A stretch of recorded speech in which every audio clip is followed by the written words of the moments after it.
Video में बात महायुद्ध के प्रभाव की, के परिणाम की, के इफेक्ट की।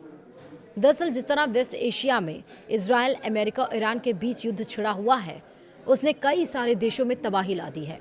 तबाही ऐसी कि अब देश में स्मार्ट लॉकडाउन लगाने का फैसला लिया गया है। हम आपको बताएंगे विस्तार से। नमस्कार, आप देख रहे हैं न्यूज़ 18 का डिजिटल प्लेटफॉर्म। मैं हूं आपके साथ श्रुति श्रीवास्तव। पहले से गरीबी की हालात से जूझ रहा, पहले से ही रुपयों की, पैसों की कमी से जूझ रहा और पहले से ही अपने शिप को स्ट्रेट ऑफ हॉर्मुज से गुजारने के लिए ईरान के सामने मिन्नतें करता रहा, लेकिन फिर भी उसका जहाज वहाँ से नहीं गुजरा। आपको समझ में आ गया होगा, हम बात कर रहे हैं पाकिस्तान की, क्योंकि पाकिस्तान में तेल संकट के कारण सरकार हर शनिवार और रविवार को लॉकडाउन लागू करने का फैसला किया है। इससे जुड़ा प्रस्ताव सामने आया है। 4 से 5 अप्रैल 2026 से लागू इस फैसले में बाजार, फैक्ट्रियां, सड़कें सब बंद रहेंगे, लेकिन जो ज़रूरी सेवाएं हैं जैसे कि अस्पताल, वो चालू रहेंगी। विस्तार से चलिए हम आपको बताएंगे कि आखिरकार सरकार को ये फैसला क्यों लेना पड़ा। दरअसल पाकिस्तान में बढ़ते तेल संकट को देखते हुए सरकार 2 दिन का स्मार्ट लॉकडाउन लगाने का फैसला किया है। लॉकडाउन से जुड़ा प्रस्ताव सामने आया और इसके मुताबिक प्रधानमंत्री के निर्देश पर अब हर हफ्ते शनिवार और रविवार को पूरे देश में पूरी तरह से लॉकडाउन रहेगा।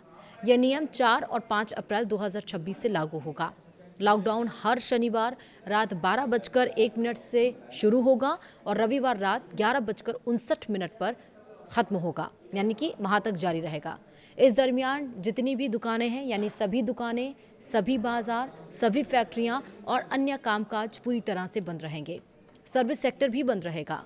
इन दिनों में शादी या किसी भी तरह के समारोह सार्वजनिक या व्यावसायिक जगहों पर करने की अनुमति नहीं होगी। पाकिस्तान में अस्पताल, दवा की दुकानें, अन्य ज़रूरी सरकारी सेवाएं खुली रहेंगी। इसके अलावा एयरपोर्ट, बंदरगाह और रेलवे स्टेशन भी काम करते रहेंगे ताकि ज़रूरी यात्रा और सेवाएं प्रभावित ना हों। सरकार ने यह भी तय किया है कि लॉकडाउन के दरमियान शहरों के बीच जाने वाली सड़कें, हाईवे और मोटरवे बंद रहेंगे और आम गाड़ियों की आवाजाही नहीं होगी। हालांकि पब्लिक बसों को छूट दी गई है ताकि लोगों की ज़रूरत यात्रा जारी रह सके। इसके साथ ही प्रांतीय सरकारों को निर्देश दिए गए हैं कि वे 2 पहिया और 3 पहिया वाहनों का जल्दी रजिस्ट्रेशन करें। इससे सरकार ज़रूरतमंद लोगों को सीधे सब्सिडी दे सकेगी। सरकार का कहना है कि ये कदम तेल की कमी से निपटने और देश में ज़रूरी संसाधनों को बचाने के लिए उठाए गए हैं। पाकिस्तान इंटरनेशनल एयरलाइंस यानी PIA पर बड़ा संकट आ गया है। PIA कंसोर्टियम के चेयरमैन आरिफ हबीब ने कहा है कि अगर जेट फ्यूल की कीमतें ऐसी ही बढ़ती रहीं तो एयरलाइन को बंद करना पड़ सकता है। हाल के दिनों में जेट फ्यूल यानी कि JP1 की कीमत बहुत तेज़ी से बढ़ी है। 21 मार्च से इसकी कीमत 388 रुपये प्रति लीटर से बढ़कर 472 रुपये प्रति लीटर हो गई है, यानी 84 रुपये या करीब 21.65% की बढ़ोतरी हुई है।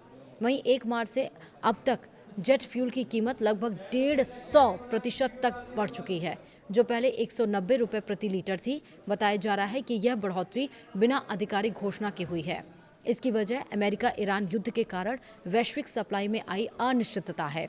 इससे PIA के खर्च बहुत बढ़ गए हैं और एयरलाइन का चलना मुश्किल हो सकता है। इसके पहले आपने देखा था जब ईरान, इजराइल और अमेरिका की जंग शुरू हुई थी, उसके 1 हफ्ते के बाद ही पाकिस्तान के साथ साथ चाहे मालदीव्स हो, श्रीलंका हो, बहुत सारे ऐसे देश हैं जो पूरी तरीके से कहीं ना कहीं डिपेंडेंट हैं इन देशों पर, यानी कि ईरान के ऊपर, जहां पर तेल और गैस की सप्लाई स्ट्रेट ऑफ हॉर्मुज से होती है।